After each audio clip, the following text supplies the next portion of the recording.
Hello and welcome back to the MKM Healthcare Infection Control Training, Part 7, the cold chain.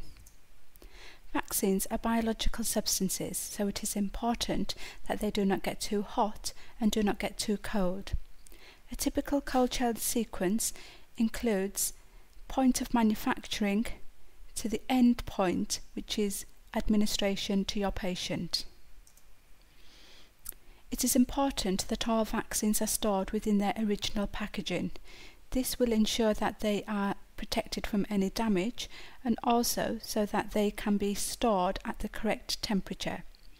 The correct temperature that all vaccines should be stored at should be 2 to 8 degrees, but ideally we should be aiming to keep the vaccinations at around 5 degrees. It is important that vaccines do not freeze. This would increase reactogenicity, could also introduce hairline cracks, which could contaminate the product.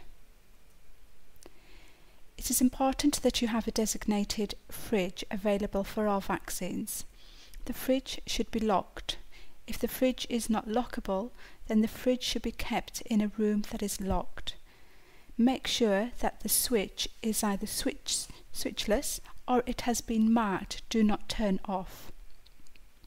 The fridge should not be too close to a radiator or in direct sunlight, and it should be adequately ventilated, so therefore it should not be placed right up against a wall. It's important that the fridge does not build up with ice. Most of the modern day fridges now will be frost free, so this should not be a problem. It is important not to place any vaccines in the door shelves, the bottom drawers, or if you have a freezer section adjacent to the freezer. Do not overstock the fridges. Ideally, 50 to 60% full is what the fridges should be. Always rotate vaccines so that those that are the oldest and have the shorter shelf life are used first.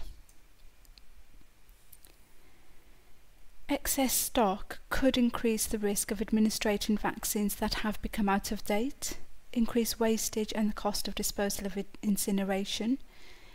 It could lead to freezing and poor stock rotation due to the capacity issues, increases the cost of replacement of stocks if the refrigerator fails due to the high demands placed upon it.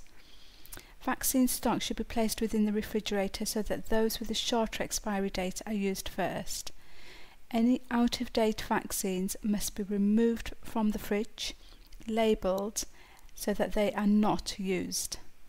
And vaccines must never be used once they have passed their expiry date, even if it is only 1 day.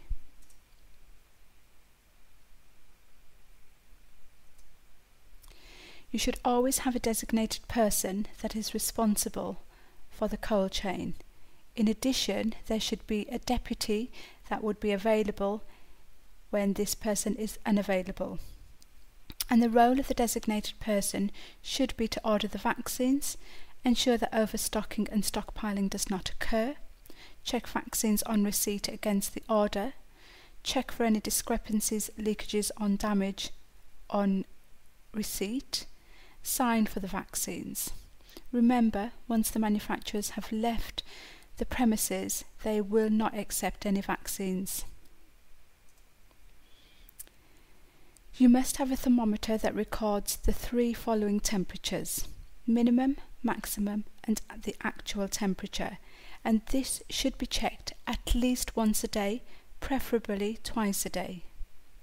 You should keep a log, and it can be logged using either electronic or a manual format.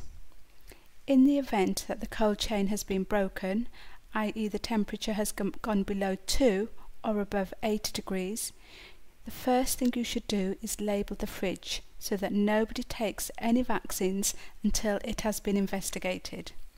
Communicate with everybody in the surgery as to what has happened.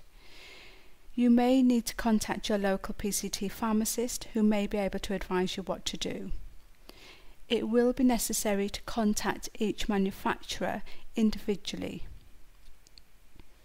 This is an incident, and therefore you should follow your local policy and guidelines upon the reporting of this.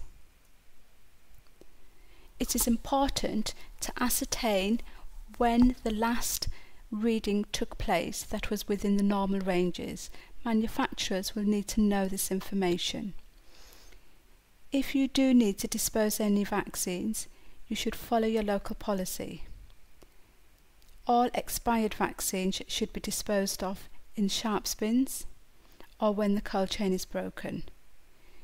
If you have got any vials that have been reconstituted in multi-doses, any remaining doses that have not been utilised should also be disposed of.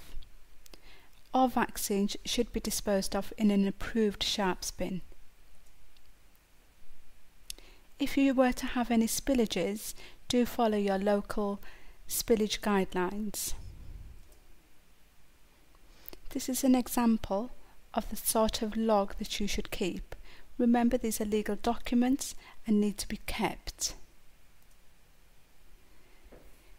Using cool boxes and transporting the vaccines, use a validated cool box and ice packs from a recognised medical supply company. Record the temperatures at regular intervals. Your vaccines should be wrapped in bubble wrap or a similar insulation material to make sure that there is no direct contact with ice packs. In addition, use any insulating material to fill any spaces within the cool box. Try to only take out enough vaccines for that particular session to minimise the exposure of the vaccines to room temperature.